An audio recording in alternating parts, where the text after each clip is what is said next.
महाप्रलय। देखो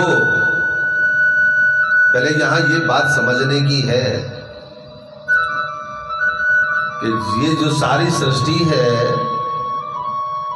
इसमें प्रलय होता है और महाप्रलय होता है। प्रलय का अर्थ तो है छोटे छोटे से छोटी छोटी घटनाएं घट रही हैं, कहीं छोटा छोटा भूकंप आ रहा है और कहीं जो है बाढ़ आ रही है, तो इसे कहते हैं प्रलय। कहीं कहीं प्रलय आ रही है। एक होती है महाप्रलय।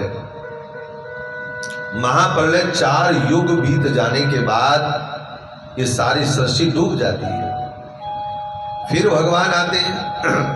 वो जो पराशक्ति है वो सबसे पहले अपना रूप धारण करती है विष्णु, और विष्णु जी वराह अवतार धारण करते हैं, तब धरती को बाहर निकालते हैं। ये कथा आपने सुनी थी पहले।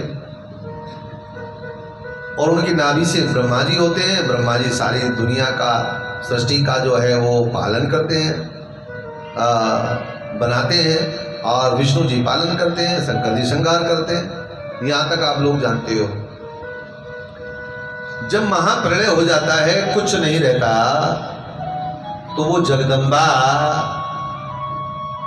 मन में विचार करती है कि एको अहम बहुत श्यामा, मैं एक से बहुत बनूं। और उसका सबसे पहला रूप होता है विष्णु। भगवान विष्णु बालक के रूप में जब सबसे पहले प्रकट होते हैं तो क्षीर सागर में बाणों की सैया, उसकी नागों की सैया पर विराजमान रहते हैं। और जब वो बालक रूप में वहां पर विराजमान रहते हैं और अचानक से वो जब वहां प्रकट हुए, उनके नेत्र खुले। नेत्रों के खुलते ही ये मन में विचार आ गया, मुझे बनाने वाला कौन है। जय माता की। कहाँ बोलेंगे जब ध्यान कहीं हो रहे, प्रेम से बोलिए जय माता की। ऐसे नहीं, दोनों हाथ ऊपर उठाओगे तो बहुत अच्छा रहेगा, फिर आपको आलस्य नहीं आएगा, नींद नहीं आएगी। प्रेम से बोलो जय माता की। अब भगवान विष्णु महाप्रलय के समय जैसे ही प्रकट हुए, उनके नेत्र खुले और उन्होंने मन ही मन विचार किया कि मुझे बनाने वाला कौन है, मुझे किसने बनाया, मैं कहां से आया हूं क्षीर सागर में, नागों की सैया पर मैं कहां से आया हूं। चारों तरफ जल ही जल दिखाई दे रहा, कुछ और है ही नहीं। मैं आया कहां से हूं, मुझे बनाने वाला कौन है, किसने मुझे बनाया है। देखो सज्जनों, मेरे भाई बहनों, बुरा मत मानना। हम लोग रोज कमाई की बात करते हैं, रोज हम नौकरी की बात करते हैं, और धन माल की बातें रोज करते हैं, और गृहस्थी की बातें रोज करते हैं, गृहस्थी के अनुशासन की बातें भी करते हैं, हम सारे संसार की बातें करते हैं, पर कभी ये नहीं सोचते कि हमें बनाने वाला कौन है, हमें किसने बनाया है, हमें संसार में भेजा किसने है। हम ये नहीं सोचते मुझे बनाने वाला कौन है। बस संसार के धन के पीछे पड़े रहते हैं, संसार की बातों में ही लगे रहते हैं। कथा में बैठ करके भी दुनिया की बातें करेंगे, कथा में बैठने के बाद भी मोहल्ले की, पड़ोस की, सास की, जेठानी की, देवरानी की, हाँ सारी उम्र हो गए लोगों की चर्चा करते करते, पर आज तक ये नहीं सोचा कि हमें बनाने वाला कौन है। जरा उसको जान ले, उसको मिल ले, हम उसका दर्शन कर ले, हाँ हमें उसको साक्षात्कार कर ले। कभी नहीं सोचा। संसार के धन की बात करते रहते हैं। अच्छा, संसार का धन जो है, कौन से धन की बात करोगे? बहुत सारे धन हैं।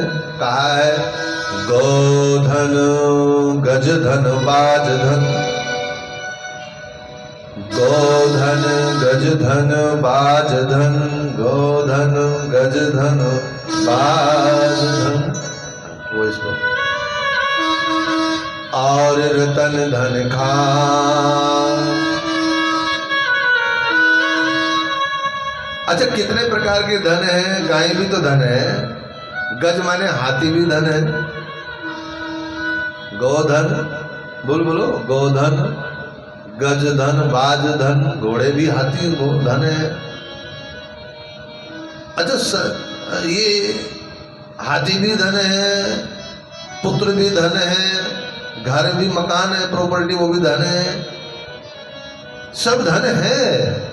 और रतन धन खान, रत्नों की खान भी धन है, रतन भी धन है। पर सबसे बड़ा धन क्या है? सबसे बड़ा धन, जिस धन को पाना जरूरी है, ये जितने धन की चर्चा मैंने की है ना, ये सारे धन तो उलझा करके रखने वाले हैं, उलझा देंगे। सारी उम्र उलझन में ही रहोगे, कभी सुलझ नहीं पाओगे। इन धन के दिन किसी भी धन के चक्कर में रहोगे। पर एक धन अलग है, उसको कब पाओगे? उसको पाने के बाद तुम पूर्ण धनवान हो जाओगे। कौन सा धन है वो? जब आवे संतोष धन, तो सब धन धूल समान। संतोष कब आएगा? संतुष्टि कब मिले? कब प्राप्त करोगे? कब कहोगे बस बस बस बस, और नहीं, ना ना ना ना, और नहीं? कब कहोगे? मकान बन गया, बेटे का विवाह हो गया, बेटी ससुराल चली गई, कब कहोगे और नहीं, बस बस बस, अब तो संतोष चाहिए? पर ना, फिर भी संगीता की, ममता की, गीता की, उसकी उस पे, उसकी उस पे, उसकी उसके कान में, उसकी उसके कान में, उसकी, फिर भी यही रहेगा।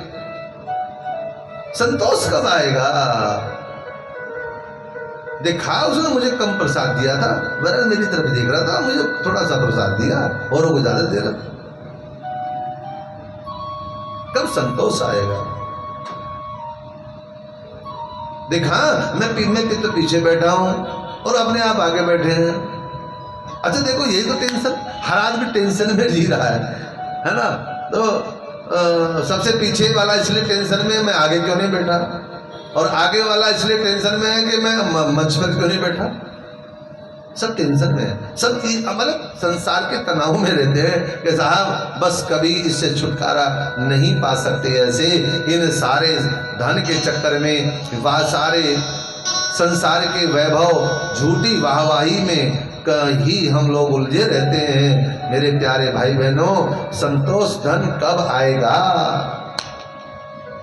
संतुष्टि कब आएगी? और सच पूछो, बुरा तो नहीं मानोगे, अगर संतोष आ गया तभी तुम ध्यान से, मन से भजन कर सकते हो। अगर संतोष मन में नहीं आया, संतोष धन को नहीं पाया, संतुष्टि को नहीं प्राप्त किया, मन को शांति में, संतुष्टि में नहीं लगाया, तो का भजन भी नहीं कर पाओगे। ऐसा ऐसे चारों तरफ से हटा करके तब भजन में मन लगेगा, ऐसे नहीं लगेगा। बड़ी अच्छा, हम तो एक सरकारी कर्मचारी को बड़ी घबराहट होती है, एक पटवारी को बड़ी घबराहट होती है, सरकारी कर्मचारी को बड़ी घबराहट होती है। साल के मार्च के महीने में उसे बड़ी घबराहट होती है कि साहब फटाफट दिन रात लगा हुआ रजिस्टर की पूर्ति करता है। हमने कहा भाई क्या बात है? बोले महाराज अगर एक कॉलम भी कम रह गया तो ये साल का लास्ट महीना है, अगर एक कॉलम कम रह गया तो अधिकारी सस्पेंड कर देगा। ये अधिकारी सस्पेंड कर देगा तो बड़ी चिंता है दिन रात। और जब मालिक सस्पेंड करेगा तो जब वो संसार का मालिक जीवन का हिसाब मांगेगा, हाँ क्या किया जीवन में, बस टिकड़ी पे ले और क्या करा है। जब मालिक हिसाब मांगेगा तो उस समय बड़ी घबराहट होगी। अच्छा कौन सा हिसाब मांगेगा मालिक? वो कहेगा मैंने तुझे 2 आंखें दी थी हैं, दोनों आंखों से क्या किया? बोले दुनिया देखी महाराज, बस भगवान का दर्शन किया? बोले ना जी। बोले अब की बार बिना आंखों वाला बना करके भेजूंगा, चिंता ना करे। क्यों? वो कहेगा कि मैंने 2 कान दिए थे, कभी कथा सुनी? बोले ना महाराज, ये दोनों कानों से मैंने दुनिया की इधर उधर की सुनी, बस काना फूसी है। उन्होंने कहा अब की बार बहरा बना करके भेजूंगा। उसने कहा अच्छा 2 टांग 2 पैर दिए थे, कभी चल करके तीर्थ यात्रा पर, धाम पर, मंदिर पर गया? बोले ना जी। बोले अब की बार बिना पैर वाला बनाऊंगा तुझे। भाई वो है बना दे, कुछ भी बना दे। उसने जो दिया है क्या उसका हम लोग सदुपयोग कर रहे हैं क्या? बोले हाँ जी, आप लोग कथा में बैठे हो, आप उसका सदुपयोग कर रहे हो, आंखों से माँ अम्बा का दर्शन कर रहे हो, कानों से कथा सुन रहे हो और जिह्वा से जय माता की बोल रहे हो। यही जीवन का सबसे बड़ा खजाना है, यही जीवन की सबसे बड़ी संपत्ति है, सबसे बड़ी संपत्ति है। भगवान नारायण सोच रहे हैं मुझे बनाने वाला कौन है, मुझे किसने बनाया है? तो बोलो सोच ही रहे थे, उसी समय आकाश से आकाशवाणी हो गई। और आज तो जब हम कथा के लिए घर से चले तो बारिश की बूंदें पड़ रही थी। हाँ, मैं मास्टर जी को कह रहा था, वाह, इंद्र देवता भी अभिनंदन कर रहे हैं। नवरात्रों के पहले नवरात्रे में कथा के शुभारंभ पर बोलो वर्षा का आगमन हुआ है। ये कोई साधारण बात नहीं है, छोटी बात मत समझिए। शास्त्र क्या कहता है? यज्ञारंभे यज्ञ मध्ये यज्ञ अंते च पुनः पुनः। यज्ञ के आरंभ में, यज्ञ के बीच में और पूर्णावती के दिन यदि वर्षा होती है तो समझ लेना चाहिए कि वो यज्ञ फलीभूत होगा, वो यज्ञ सफल होगा। उस यज्ञ की सफलता के लिए देवताओं के राजा इंद्र ने भी, देवताओं ने भी कृपा की है, तो उनकी कृपा भी हम सब लोगों को प्राप्त हुई है। और इधर भगवान नारायण सोच ही रहे हैं मुझे बनाने वाला कौन है? तो आकाशवाणी हो गई। आकाशवाणी में कहा कि सर्वं खलविदं मेहाव नान्यं दस्ति सनातन।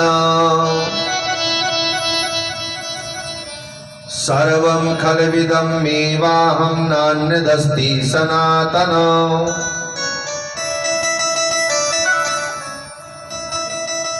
अर्थात आकाशवाणी ने कहा, हे विष्णु, तुम्हें बनाने वाला तुम्हें मैंने ही बनाया है, मैं ही सब कुछ हूं, मेरे अलावा कोई सनातन नहीं है, मैंने तुम्हें बनाया है। नारायण को संतुष्टि हो गई, मुझे बनाने वाला कोई है और बोल रहा है आकाश के माध्यम से कि मैं तुम्हें बनाने वाला वाली हूं, मैंने तुम्हें बनाया है।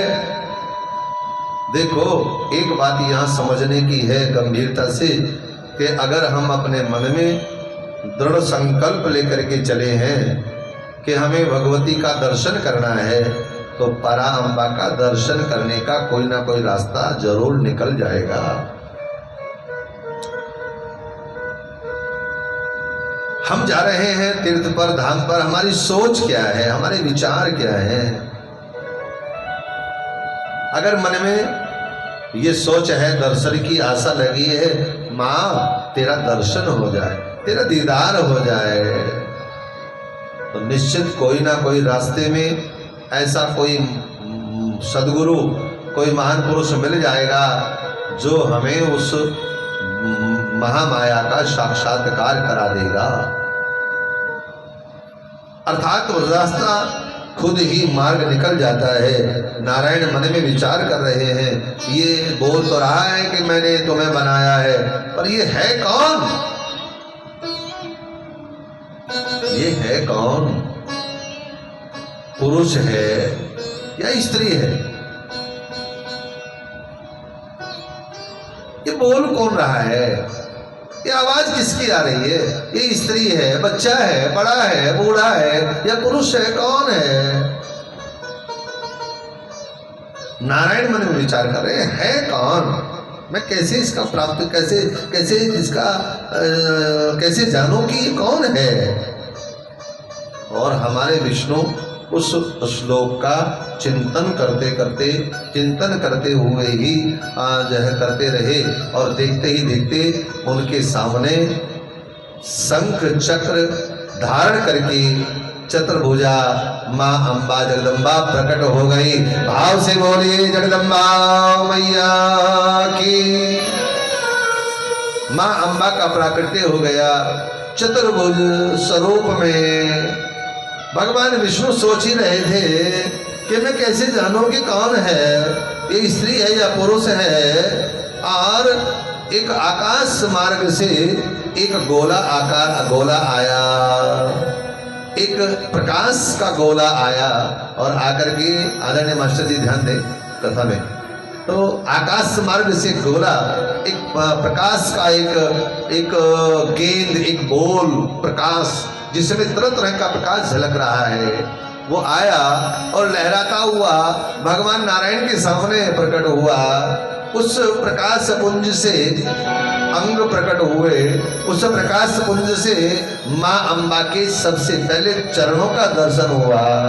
जगदम्बा के पायल, उनके नूपुर, उनके टकने, उनकी जिंघाया, उनका पवित्र उदर, बक्षस्थल और उनकी 4 भुजाएं और शंख चक्र गदा पद्म लेकर के चतुर्भुजा माँ अम्बा विष्णु जी के सामने प्रकट हो गई और कहा कि हे विष्णु, तुम्हें बनाने वाली मैं हूँ। मैं भगवती ललिता राजेश्वरी हूँ और मैंने तुम्हारा निर्माण किया है। मैं सारी दुनिया की सृष्टि को बनाना चाहती हूँ। मेरे दोनों रूप हैं, मैं निर्गुणा भी हूँ और मैं सगुणा भी हूँ। सगुणा भी हूँ अर्थात सगुण रूप में भी अगर भक्त मुझे पुकारे तो मैं शंख चक्र गदा पद्म अष्टभुजा 10 भुजा लेकर के प्रकट हो जाती हूँ। और अगर कोई निर्गुण रूप का दर्शन करना चाहे तो मैं सबके हृदय मंदिर में दर्शन देती हूँ। मैं निर्गुणा भी हूँ और बोलो मैं सगुणा भी हूँ। हे विष्णु, मेरे द्वारा ये आपको बनाया गया, आप पालन करेंगे। ब्रह्मा जी सृष्टि की रचना करेंगे और शंकर जी संहार करेंगे और मैं ही ये समस्त रूप धारण करके इस सारे संसार को पालित करूंगी, पोषित करूंगी और तिरोहित करूंगी। अर्थात जो भी यहाँ पर होगा वो सबके मूल में मैं ही हूँ। मैं पराविद्या हूँ, मैंने तुम्हें बनाया। इतना कहकर के अम्बा जगदम्बा अंतर्ध्यान हो गई। अंतर्ध्यान हो गई तो चारों तरफ भगवान विष्णु निहारते रहे कि वही रूप 10 दिशाओं में वायुमंडल में विचरण कर रहा है। ऐसा ध्यान करते हुए वही अर्ध अश्लोक मन के अंदर चिंतन करने लगा। वही अर्ध अश्लोक जो आकाशवाणी ने कहा था, सर्वं खलविदं एवाहं नान्यदस्ति सनातनम। उस अर्ध श्लोक का चिंतन नारायण ने किया और चिंतन करते करते देखते देखते नारायण की नाभि से कमल निकला और कमल से ब्रह्मा जी की का प्राकट्य हो गया। कमल से ब्रह्मा जी आ गए और इस प्रकार से आगे ये सृष्टि बनी। इसके पीछे लेकिन वही आधा श्लोक जो आकाशवाणी ने कहा था वही भगवान विष्णु ने ब्रह्मा जी को सुनाया। ब्रह्मा जी ने नारद जी को सुनाया, नारद जी ने वेद व्यास जी को सुनाया, वेद व्यास जी ने अपने सबसे प्रिय उत्तम श्रेष्ठ शिष्य सूत जी महाराज को वो श्लोक सुनाया। और वही सूत जी महाराज जो हैं वो उस श्लोक के माध्यम से भगवती परा अम्बा जगदम्बा की साधना करते हैं और एक महान सदगुरु बन जाते हैं और अनेक ऋषियों को ज्ञान बांटते हैं। आज वही कथा वहीं से आप लोगों को भी सुनने को मिल रही है। जय माता दी।